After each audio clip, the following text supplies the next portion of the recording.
सड़क के किनारे कोई वाहन खड़ा नहीं होगा। सड़क स्टंट करने की जगह नहीं है। हर एक माफिया की कमर तोड़ डालिए। अवैध स्टैंड तो हम हर हाल में हटा दें। किसी भी सड़क पर, वह हाईवे हो, स्टेट हाईवे हो, एक्सप्रेसवे हो, जिला मार्ग हो, नगरीय चौराहा हो या कोई भी अन्य स्थल हो, अवैध bus stand, taxi stand, three wheeler stand, rickshaw stand या कोई भी इस प्रकार की अवैध गतिविधि नहीं चलनी चाहिए।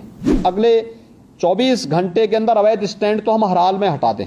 माफिया प्रवृत्ति के किसी भी व्यक्ति को किसी भी ठेका पट्टे के साथ मत जुड़ने दीजिए। एक भी माफिया जुड़ेगा, उसका पूरा गैंग फिर वहां पर अनैतिक और अवैध गतिविधियों का अड्डा बना देगा। हर एक माफिया की कमर तोड़ डालिए। कोई भी अवैध और अनैतिक गतिविधि उसको मत संचालित करने दीजिए। उसकी आर्थिक स्थिति अगर मजबूत होगी तो आपका जीना हराम कर देगा। उसकी आर्थिक गतिविधि को पूरी तरह ब्लॉक कर देना। और ये जितने भी अवैध स्टैंड चल रहे हैं, डग्गा मार बसें चल रही हैं, ओवर लोडिंग के कार्य चल रहा है, इसमें माफिया ग्रुप अभी भी हावी है। इसको रोकना, हर एक हाल में रोकना। सड़क के किनारे कोई वाहन खड़ा नहीं होगा। कई कई किलोमीटर तक हम लोग देखते हैं ट्रक्स खड़े हैं हाईवे के किनारे। क्यों खड़े हैं? बहुत बार एक्सीडेंट के कारण भी बनते हैं ये। सड़क के किनारे कोई वाहन खड़ा नहीं होगा।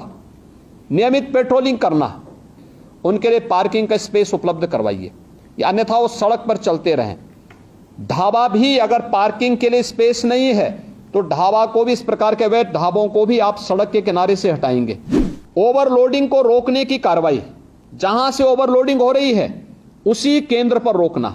ऐसा नहीं कि आप सड़क पे लेके आ रहे हैं और सड़क पर लेकर आने के बाद फिर सड़क पर अवैध रूप से जाम लग रहा है, लंबा जाम में लोगों को फंसना पड़ रहा है कि 5 टन की क्षमता है तो उसमें 15 टन नहीं जाएगा या 10 टन नहीं जाएगा।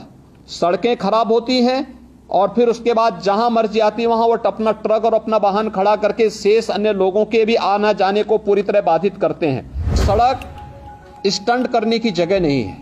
ओवर ब्रिजेज या फ्लाईओवर के ऊपर जो स्टंट होते हैं, जो युवा स्टंट कर रहे हैं अपने बाइक से, हर हाल में इसको रोकना।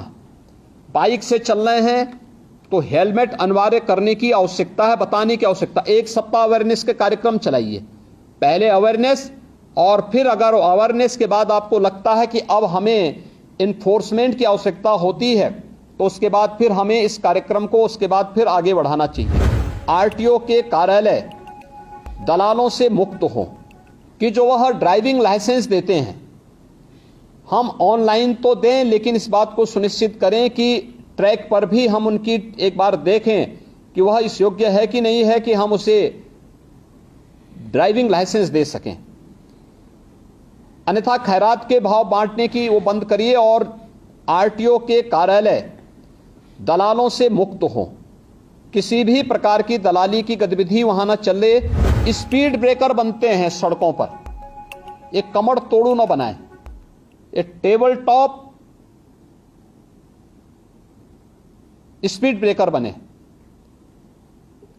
अगर कोई बीमार व्यक्ति है उसको भी परेशानी नहीं होगी, लेकिन साथ साथ हम अगर मार्किंग करते हैं वहां पर तो स्पीड अपने आप लिमिट हो जाती है।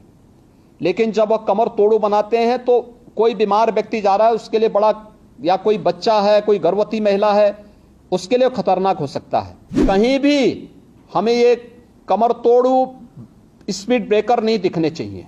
इनको हटा दीजिए, जितनी जल्दी हटाइए उसको।